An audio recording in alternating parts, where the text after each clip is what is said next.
Le Seigneur soit avec vous. Évangile de Jésus-Christ selon saint Matthieu. Gloire à toi, Seigneur.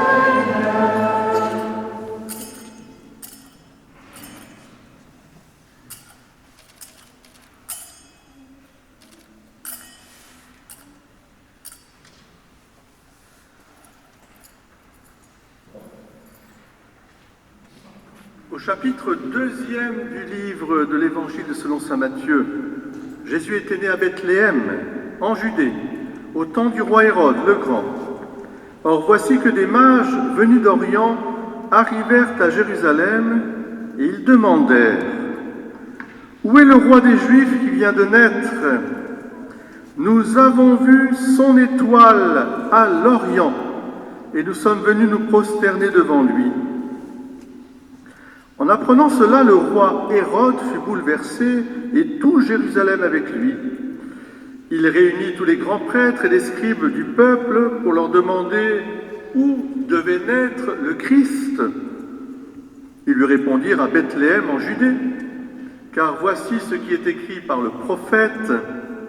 Et toi, Bethléem, terre de Juda, tu n'es certes pas le dernier parmi les chefs-lieux de Juda, car de toi sortira un chef qui sera le berger de mon peuple Israël. Alors Hérode convoqua les mages en secret pour leur faire préciser à quelle date l'étoile leur était apparue. Puis il les envoya à Bethléem en leur disant « Allez vous renseigner avec précision sur l'enfant, et quand vous l'aurez trouvé, venez me l'annoncer, pour que j'aille moi aussi me prosterner devant lui. » Après avoir entendu le roi, ils partirent. Et voici que l'étoile qu'ils avaient vue à l'Orient les précédait, jusqu'à ce qu'elle vienne s'arrêter au-dessus de l'endroit où se trouvait l'enfant. Quand ils virent l'étoile, ils se réjouirent d'une très grande joie. Ils entrèrent dans la maison, ils virent l'enfant avec Marie sa mère, et tombant à ses pieds, ils se prosternèrent devant lui. Ils ouvrirent leur coffret et lui offrirent leurs présents, de l'or, de l'encens et de la myrrhe.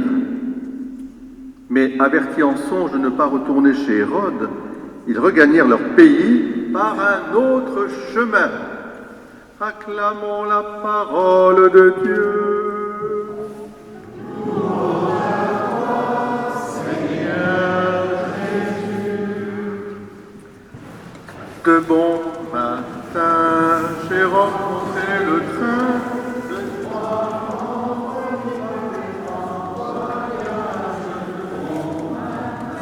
Chers frères et sœurs, d'abord, encore une fois, mes meilleurs vœux.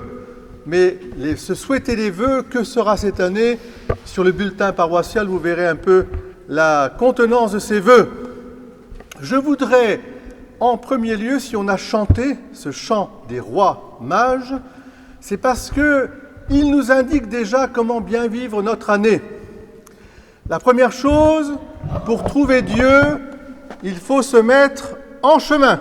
Il ne faut pas rester sur son canapé, à regarder la télévision. Je ne dis pas que vous ne pouvez pas regarder la télévision, mais il ne faut pas y rester. Parce que pour trouver Dieu, il faut sortir de chez soi pour aller, comme les mages, admirer déjà la création tout entière. Regardez l'étoile, alors on l'a symbolisée, mais qu'est-ce que veut dire l'étoile ? Eh bien, voilà ces mages qui étaient les sages de leur temps, ils étaient à l'extérieur pour contempler l'œuvre de la création. Parce qu'en voyant la voûte céleste, ils se sont rendus compte, comme nous, je l'espère, qu'il y avait bien plus grand encore que tout ce que nous pouvions admirer. Mais ce que nous admirions à travers la création nous fait pousser un chant de louange. Que tes œuvres sont belles, que tes œuvres sont grandes, Seigneur, Seigneur, tu nous combles de joie. Que tes œuvres sont belles, que tes œuvres sont grandes, Seigneur, Seigneur, tu nous combles de joie. La création tout entière nous fait nous réjouir. Pourquoi ? Parce qu'à travers les lois physiques qui sont maintenues d'une manière incroyable, il y a la perception d'une immensité de galaxies que nous savons maintenant que le monde que nous voyons, il est traversé encore plus par des galaxies immenses, on ne sait même pas les dénombrer. Et tout ce qui est incroyable encore plus, c'est que tout cela nous ramène à une petite tête d'épingle qu'on appelle la Terre. Et la Terre, on l'appelle aussi la biosphère, parce que c'est cet endroit-là, il y a la vie, le miracle de la vie.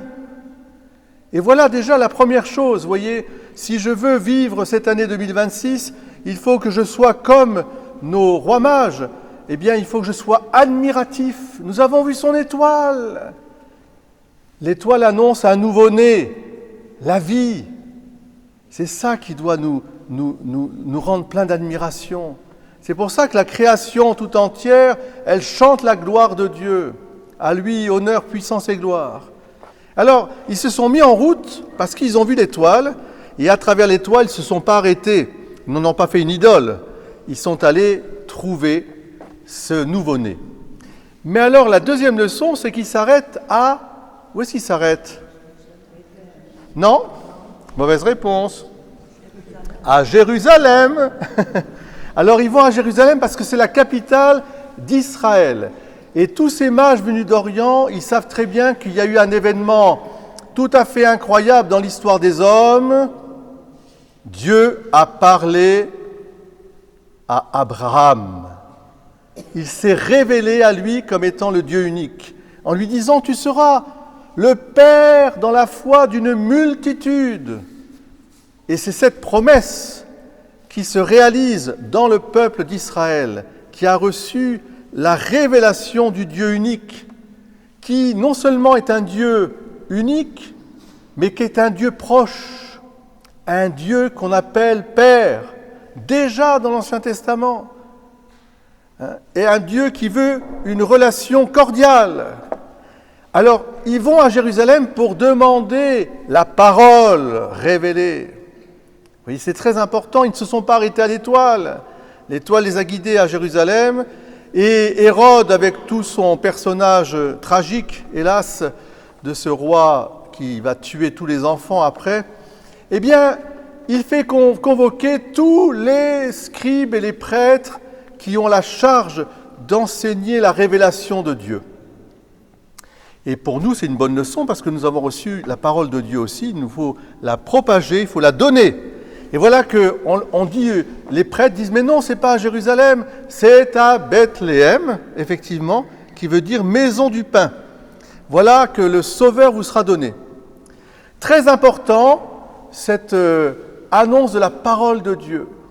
Deuxième lumière, vous voyez, il y avait l'étoile, il y a la parole de Dieu. Et ils vont à Bethléem et là, l'étoile est toujours là, ils se réjouissent.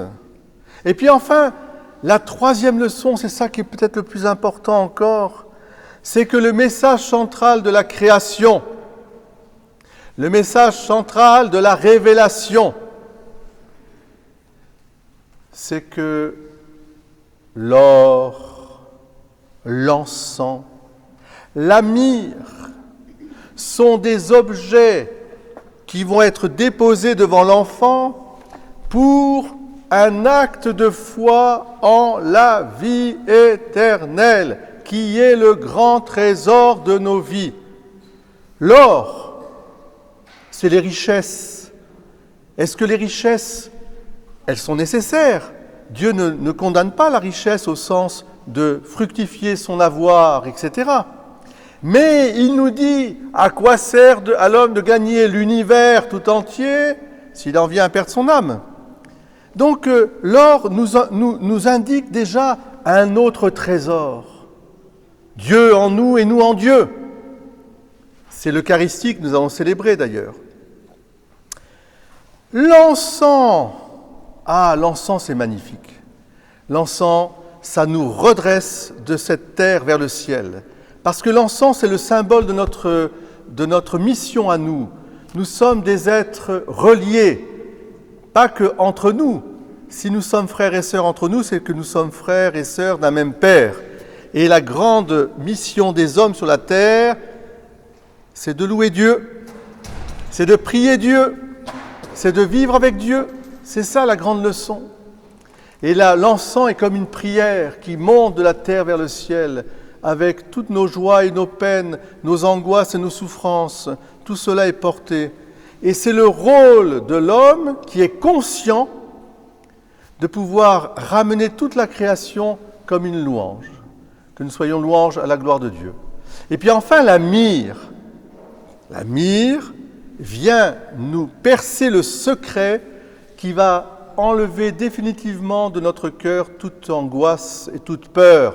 Ne craignez pas, j'ai vaincu la mort et le péché. Je suis passé de la vie à l'autre vie. La myrrhe, nous la verrons le matin de Pâques. D'ailleurs, pour ceux qui sont allés au Saint-Sépulcre, déjà, vous savez que la pierre tombale qu'on présente, eh bien, elle est remplie de myrrhe. Parce que la myrrhe, c'était l'embaumement du corps. Et l'embaumement, bien sûr, on peut s'arrêter à la mort, mais c'est pas ça. L'embaumement, c'est pour dire « j'ai vaincu la mort ». Corps et âme, le Christ est vivant.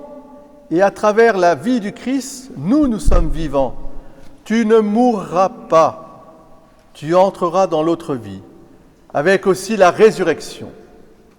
Voilà pourquoi, eh bien, il nous faut chanter le Seigneur, chanter parce qu'il a fait des merveilles. Hein. Chantez avec moi le Seigneur, célébrez-le sans fin. Pour moi, il a fait des merveilles et pour vous, il fera de même. Merci, hommage, de nous avoir montré le chemin